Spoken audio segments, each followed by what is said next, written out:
Bienvenidos a El Amor que Vale. Hoy quiero hablarles acerca de los temas que enfrentamos.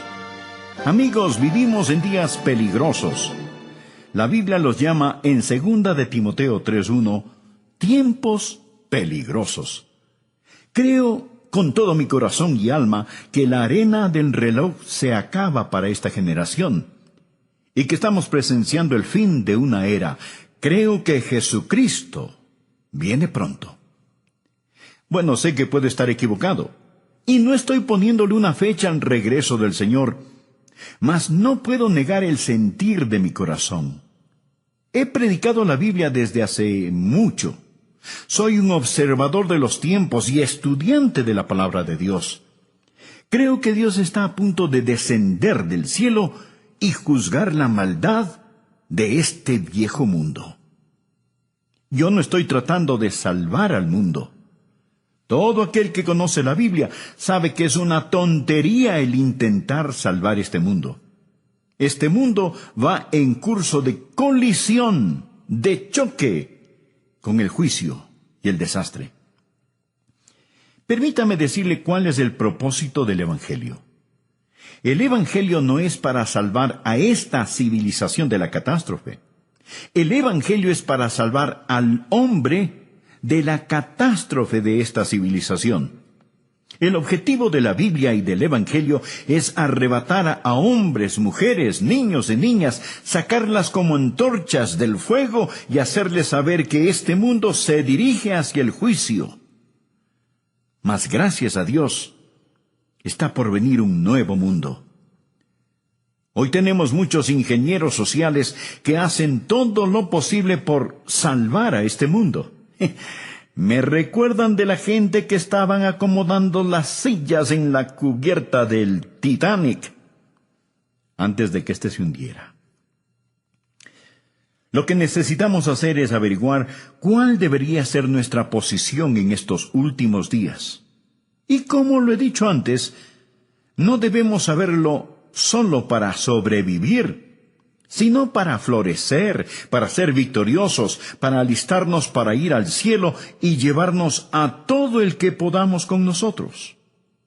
Y yo creo que eso es a lo que el apóstol Pablo se refiere aquí en 2 de Timoteo, capítulo 3.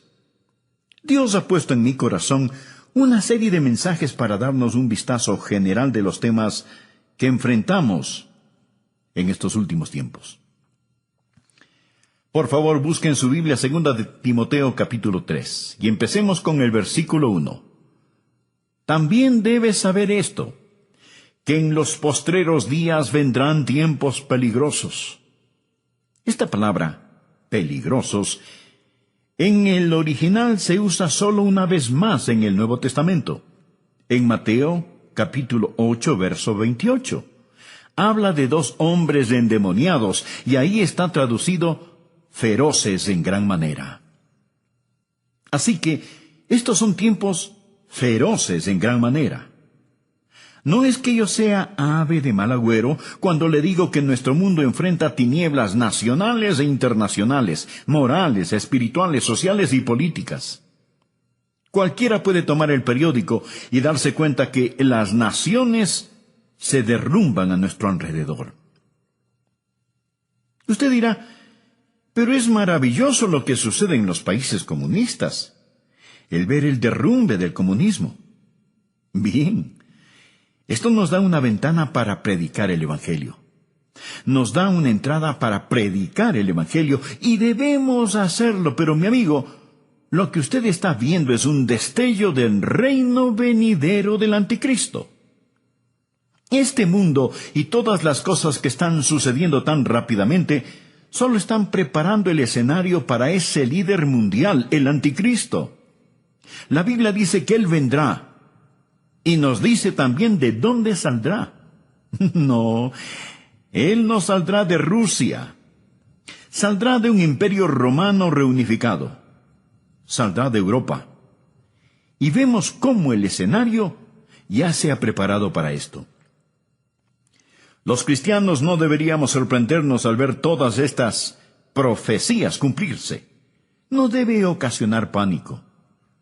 Como lo he dicho antes, lo repito ahora. Mi amigo, no hay pánico en el cielo.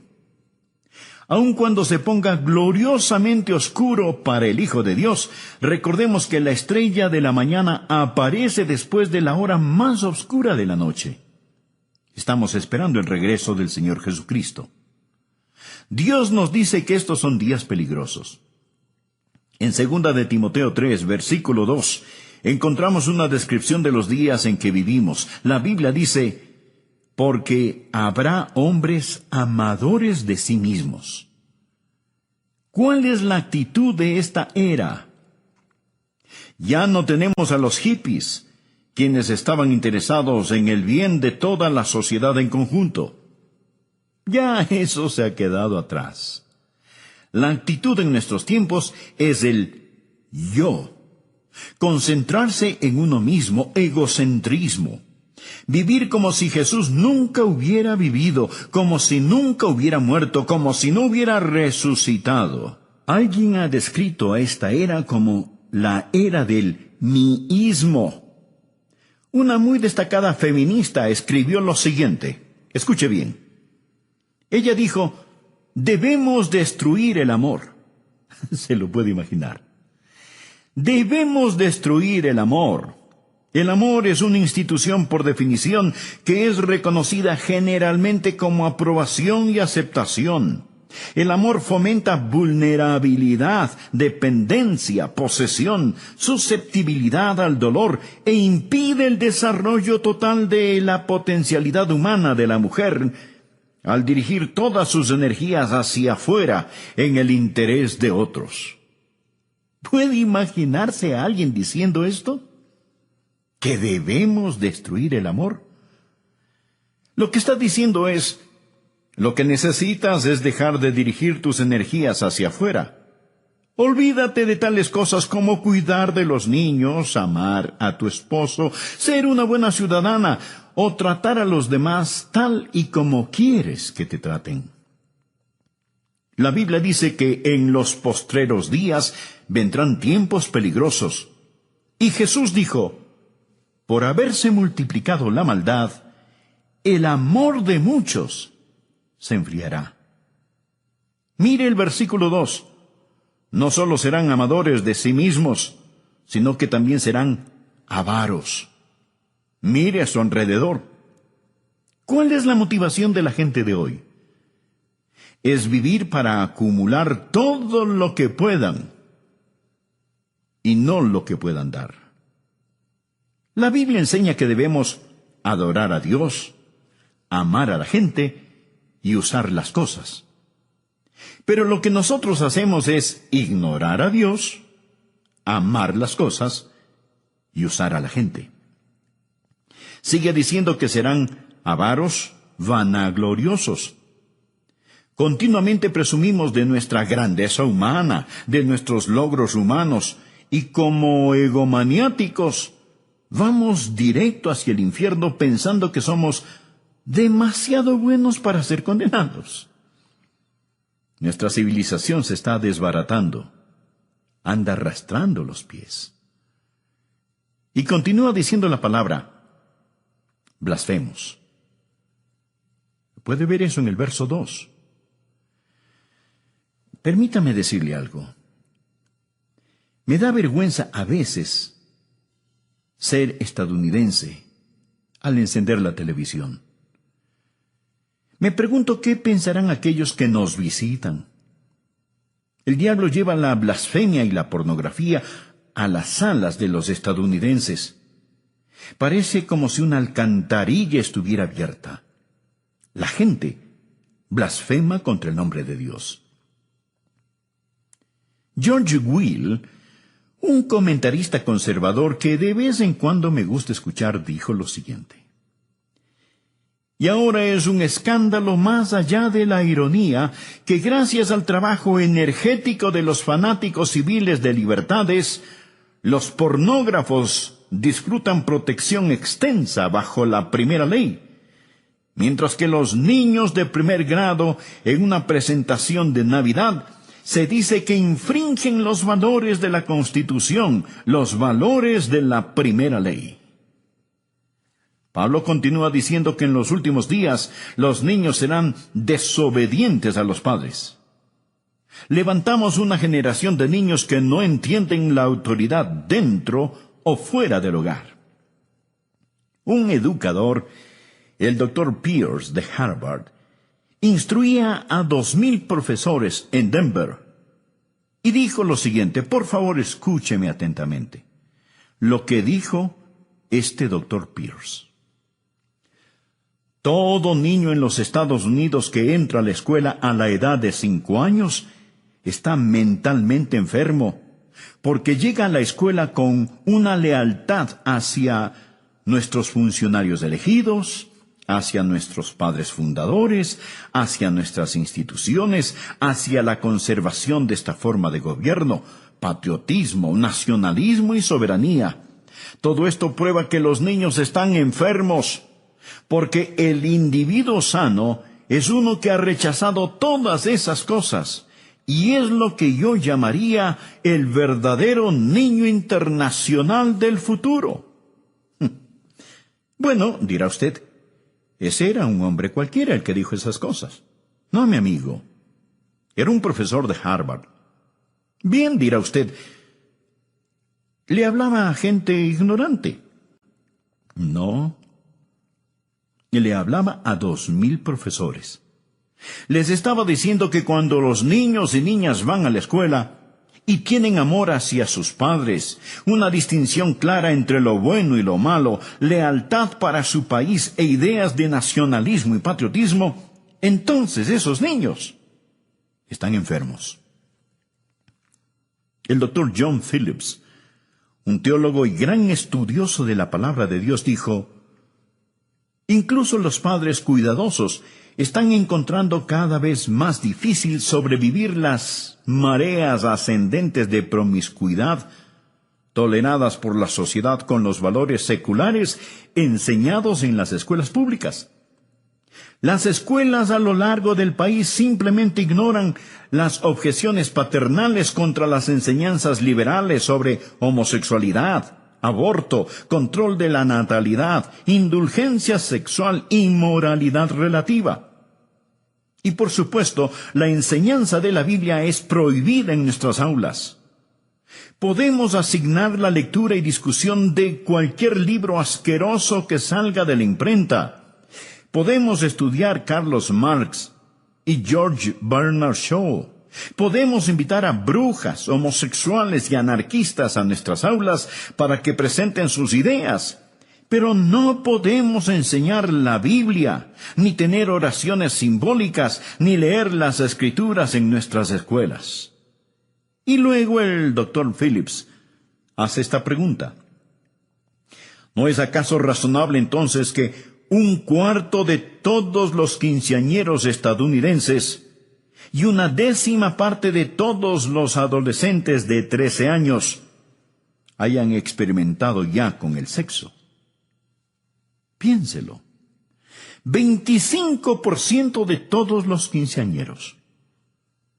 Mi amigo, cuando yo estaba en la escuela, recuerdo que había algunos niños que hacían ciertas cosas, y todos sabíamos quiénes eran esos niños.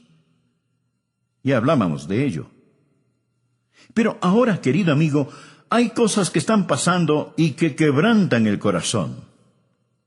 Bien, mire el versículo 3. Sin afecto natural. Sin afecto natural. Literalmente significa sin amor de familia, sin amor de familia. Una mañana escuché en la radio sobre un asesinato planeado entre un hijo y sus padres.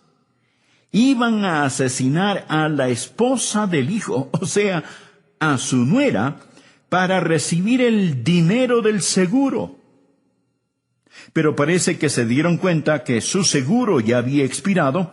Entonces, escuche bien, entonces los padres, en lugar de matar a la nuera, asesinaron a su propio hijo, sin afecto natural. Una feminista dijo: ya que el matrimonio constituye esclavitud para las mujeres, es claro que el movimiento femenino debe concentrarse en atacar esta institución. La libertad para las mujeres no puede ser sin la abolición del matrimonio. Hoy yo sé que hay feministas que creen en el matrimonio y no están de acuerdo con esta mujer. Mas este es el tipo de pensar que está saliendo a flote en la sociedad en la que vivimos. Hay muchos que piensan, y entre ellos mujeres, que el tener una familia, criar niños, es una carga y es una imposición. Para colmo de males tenemos el movimiento homosexual.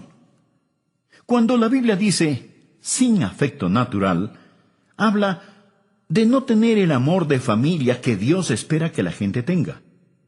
Una mujer hacia un hombre hacia una mujer, hasta que la muerte los separe. Luego dice, implacables.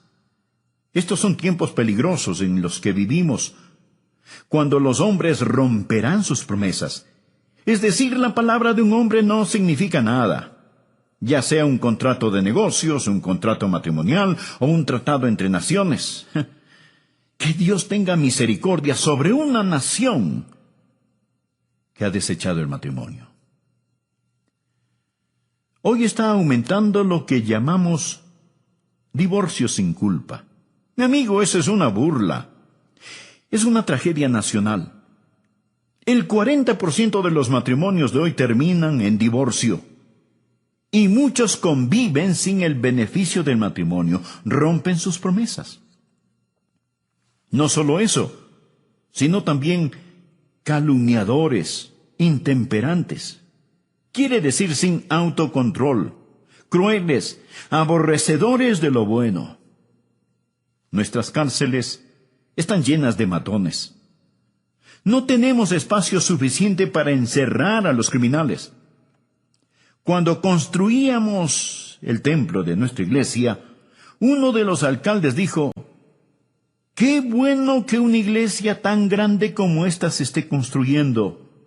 Es mejor que se construyan iglesias, porque ya no podemos construir cárceles lo suficientemente grandes, ni lo suficientemente rápido para proteger a los buenos de los malos». La Biblia nos enseña que ahora hay una forma de crueldad y violencia que es incontrolable. Leí que existen por lo menos 140 grupos terroristas que aún funcionan en nuestros días. Ahora estos grupos ya no son como los de antes, pues. Ahora ellos están armados con los equipos más sofisticados. No pasará mucho tiempo antes de que su vida y mi vida estén en más grave peligro debido al terrorismo internacional. Y deseo decir que, mientras estoy en el tema de la crueldad y el terror, que ya practicamos el terrorismo en el país. Millares, millones están siendo ejecutados. Hablo del terror del aborto. Creo que el día más trágico en la historia de los Estados Unidos fue en 1973, cuando los bebitos antes de nacer fueron dado el estatus de no personas, no ser personas. Lo que hemos hecho es clasificar al bebé sin nacer como un objeto, una materia, no como una persona, tal y como Hitler clasificó a los judíos. Lo que Hitler hizo fue redefinir el concepto de persona. Hemos reclasificado a los bebés como no personas. Y mañana, un día normal en los Estados Unidos, 4,500 bebecitos serán asesinados por medio del aborto. Hace un año recuerdo que prediqué un sermón acerca del aborto. Prediqué ese sermón en mi congregación y recibí una carta de una persona que se había enojado porque había predicado acerca de ese tema desde el púlpito. Lo que esa persona me dijo era: el aborto es un tema político y usted debería mantener lo político fuera del púlpito. Sin embargo, mi amigo, si usted le pregunta a un político acerca del aborto, él le dirá que ese es un asunto religioso y que no debería de mezclarlo con la política. ¿Qué le parece? Él dirá, ¿sabe? Personalmente estoy en contra del aborto, pero lo que una persona haga o no haga con su propia vida es su problema, no el mío. Es como que alguien dijera, estoy en contra de que exterminen a los judíos, mas si alguien lo hace en su propia cámara de gas, ese no es mi problema. Así es que si nosotros los predicadores hablamos acerca del exterminio de la vida de los bebecitos, se nos dirá, manténgase fuera del asunto porque eso es política. Y a los políticos les dirán, hey, eso es un tema religioso. Así que, amigo, usted podrá catalogarlo como político o religioso, pero los bebés siguen siendo asesinados. Y tenemos que estar firmes y hablar al respecto. ¿Sabía usted que el 97% de estos abortos se dan por alguna forma de conveniencia? No son para salvar necesariamente la vida de la madre. Tampoco porque es producto de violación o por incesto. Simplemente por conveniencia. El aborto se está constituyendo como uno de los métodos más usados para control natal. Sigamos leyendo lo que nos dice Pablo. Somos gente que aborrece aquello que es bueno. El héroe de hoy no es el hombre de Dios, no es el misionero, no es el predicador, no es el ganador de almas. No es la mamá que escoge quedarse en su hogar y cuidar de sus niños. Estos no son los héroes de la juventud de hoy. Ellos desprecian a los que hacen lo bueno. Note el versículo 4. Él dice que estas personas son traidores, impetuosos, infatuados, amadores de los deleites más que de Dios. Mi amigo, la Biblia no está en contra del placer o deleite, el verdadero deleite. No tenemos que escoger entre servir a Dios o al placer. En el Salmo 16, versículo 11, leemos, me mostrarás la senda de la vida, en tu presencia, o sea, en la presencia de Dios. En tu presencia hay plenitud de gozo, delicias o placeres, a tu diestra para siempre. Amigo, el camino a Jesús es el placer genuino. Pero el problema viene cuando tenemos una sociedad que ama más los placeres que a Dios. No sé cuántos me están escuchando en este momento por medio de este programa en sus casas, pero podrían ser más. Sin embargo, muchos prefieren escuchar programas seculares y mundanos antes que oír la palabra de Dios. Somos amantes de los placeres, más que amantes de Dios. Mire a su alrededor. Los hoteles, los teatros, los estadios, los clubes nocturnos están repletos. Es lo que podríamos llamar una explosión de placer. El domingo ha llegado a ser el día de hacer casi cualquier cosa, excepto adorar a Dios. Ya no llamamos el domingo el día del Señor, sino simplemente decimos que es el fin de semana. Amadores de los deleites, más que de Dios.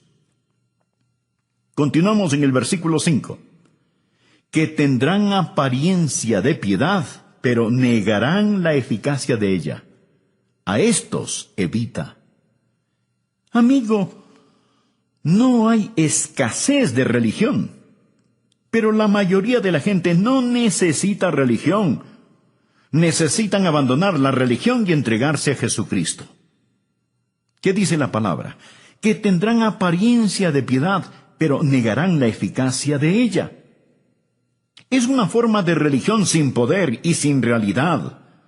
La participación religiosa está en todo su apogeo, pero también el índice del crimen. Así que algo anda desesperadamente mal.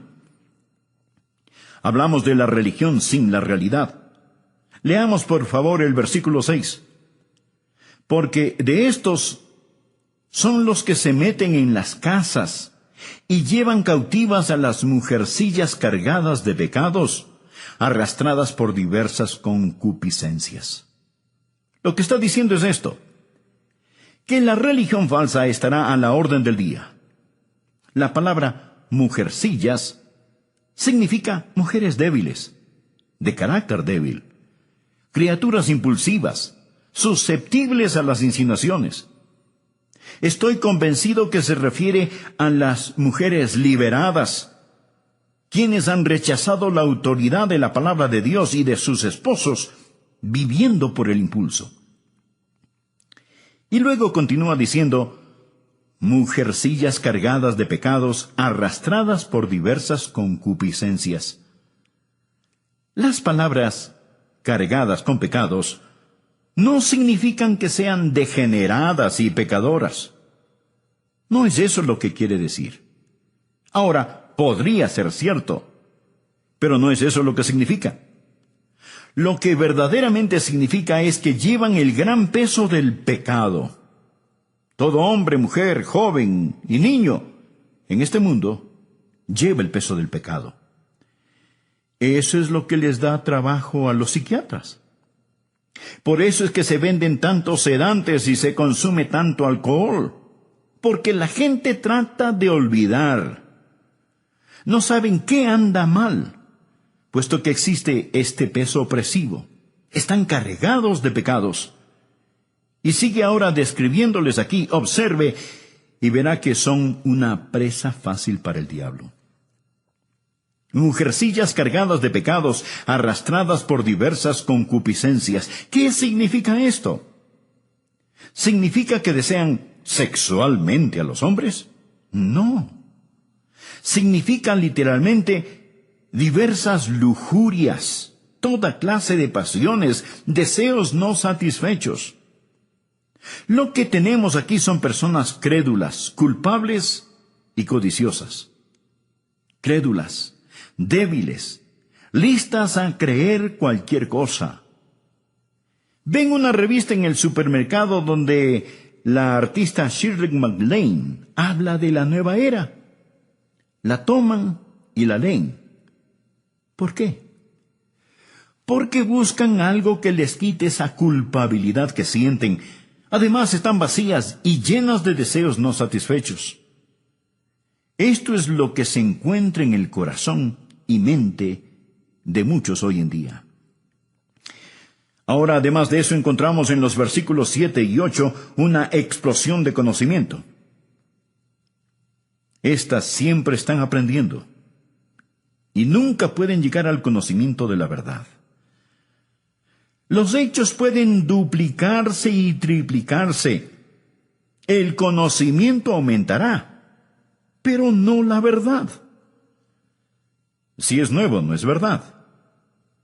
Mi amigo, debemos seguir luchando vigorosamente por la fe encomendada una vez por todas a los santos. Esta es una generación en busca de alguna cosa nueva. Por favor, ve el versículo 8.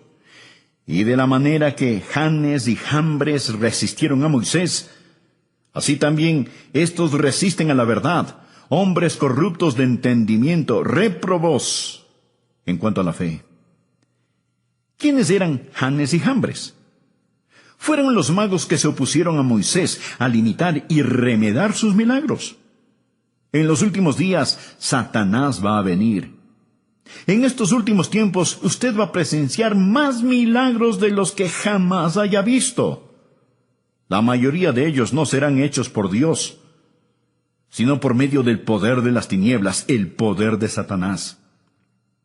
La Biblia dice que vendrá una explosión de milagros del ocultismo. Del mismo modo como Janes y Jambres se opusieron a Moisés y llevaron a cabo sus milagros.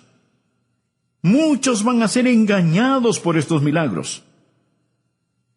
Estos, mi amigo, son tiempos peligrosos. Gracias a Dios no tenemos que enfrentarlos sin esperanza. Dios nos dice qué debemos hacer. Lo primero que debemos hacer es apartarnos nosotros mismos de estas cosas. Mire por favor el versículo 5. Que tendrán apariencia de piedad, pero negarán la eficacia de ella. A estos evita. La gente necesita salirse de las iglesias liberales, de iglesias que no enseñan el Evangelio de Jesucristo. Necesita salir de este tipo de lugares. Tal vez usted dirá, pastor, ¿que acaso su iglesia es la única buena y verdadera iglesia? No. Dios sabe que no somos lo que deberíamos ser.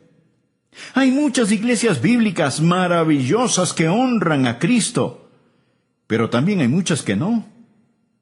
Y hay personas que asisten a ellas y dicen, bueno, es que mi abuelita está enterrada en el cementerio que queda en el patio trasero de la iglesia. Mi amigo, si la abuelita pudiera, se levantaría y saldría de ese lugar. Le garantizo que eso es lo que haría. Y amigo, es lo que usted debería hacer también. Sature con su ausencia esos lugares que no enseñan el Evangelio de nuestro Señor Jesucristo. Escuche, estimado amigo. Nosotros debemos testificar a la gente de este mundo, pero no juntarnos con ellos. Segunda de Tesalonicenses 3:14 dice, si alguno no obedece a lo que decimos por medio de esta carta, a ese señaladlo, y no os juntéis con él, para que se avergüence. Y Romanos capítulo 16, versículo 17 dice, mas os ruego, hermanos, que os fijéis en los que causan divisiones y tropiezos en contra de la doctrina que vosotros habéis aprendido, y que os apartéis de ellos. Y en 1 Corintios 5:11, más bien os escribí que no os juntéis con ninguno que llamándose hermano fuere fornicario, o avaro, o idólatra, o maldiciente, o borracho, o ladrón. Con el tal ni aun comáis. Y 1 Timoteo 6:5, que tendrán apariencia de piedad, pero negarán la eficacia de ella. A estos evita. La Biblia no dice que tenemos que poner nuestros brazos alrededor de la gente y decirles que sus ideas son tan buenas como las nuestras. Segunda de Juan 10 dice, si alguno viene a vosotros y no trae esta doctrina, no lo recibáis en casa, ni le digáis, bienvenido. La Biblia dice que en estos últimos tiempos debemos evitar a la gente que hemos descrito y necesitamos salirnos de las iglesias liberales, pero no solo es un llamado a salir, sino que también es un llamado a entrar a una iglesia bíblica. Padres de familia, ustedes necesitan asegurarse que sus hijos vayan a la escuela bíblica dominical, que se involucren en los diferentes programas. Jóvenes necesitan asegurarse que están dando un buen ejemplo al asistir continuamente a la iglesia y obedecer la palabra de Dios.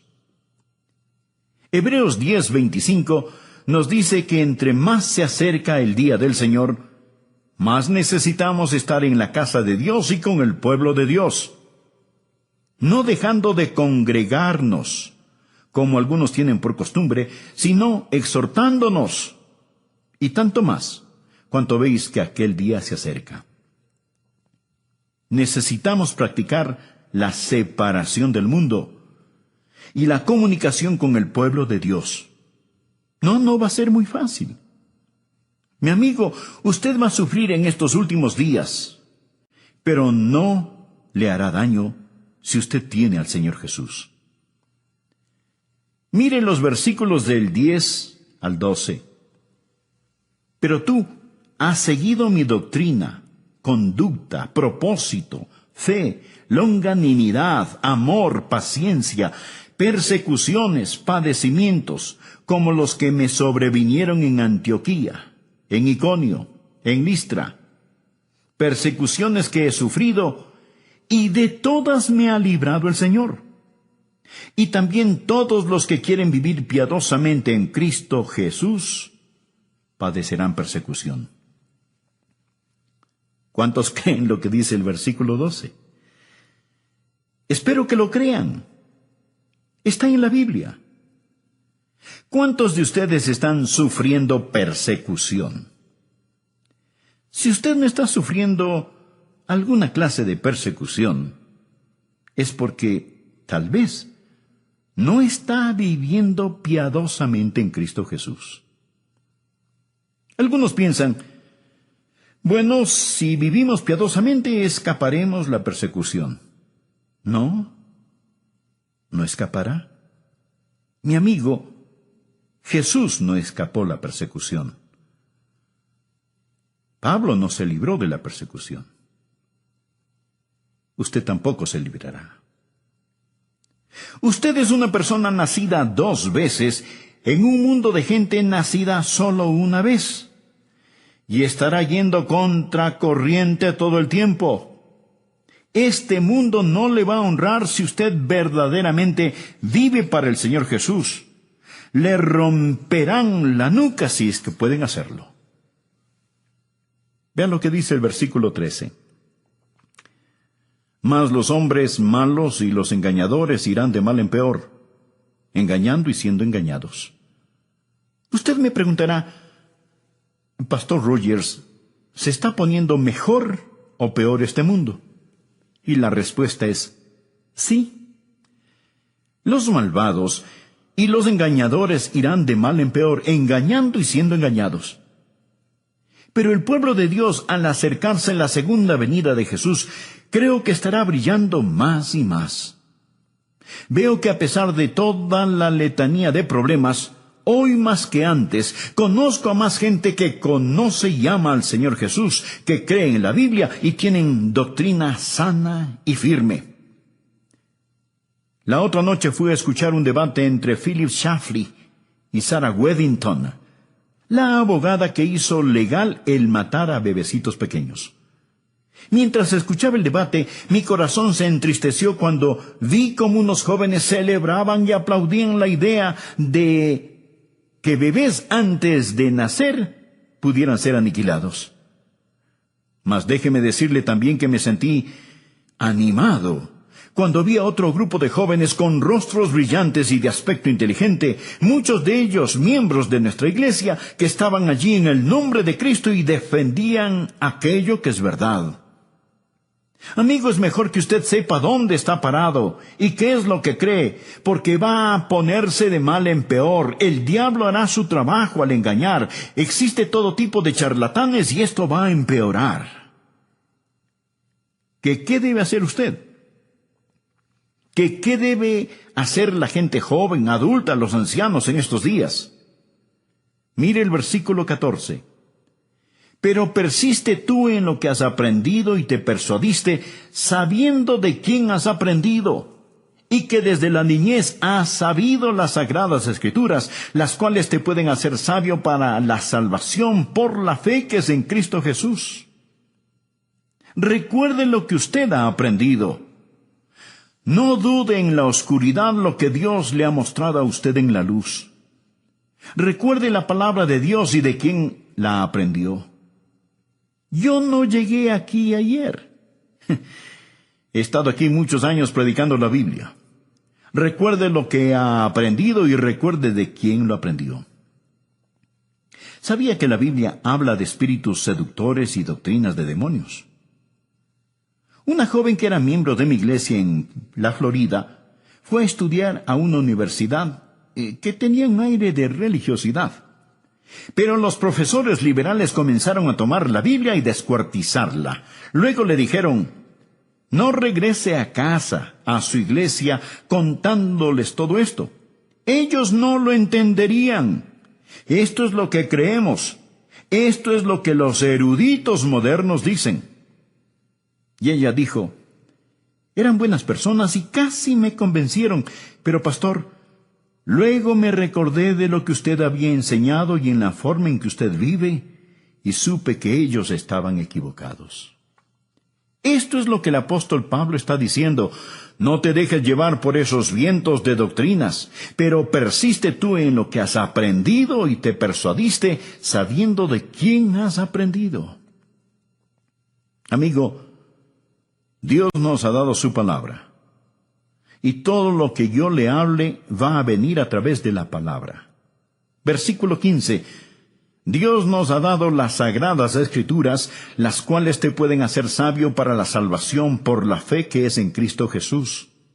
Toda la Escritura es inspirada por Dios y útil para enseñar, para redarguir, para corregir, para instruir en justicia, a fin de que el hombre de Dios sea perfecto, enteramente preparado para toda buena obra. Mi amigo, todo lo que necesitamos para vivir en estos últimos tiempos está aquí en la Biblia. Necesitamos saturarnos con la palabra de Dios, ser motivados por el Espíritu de Dios y estar activos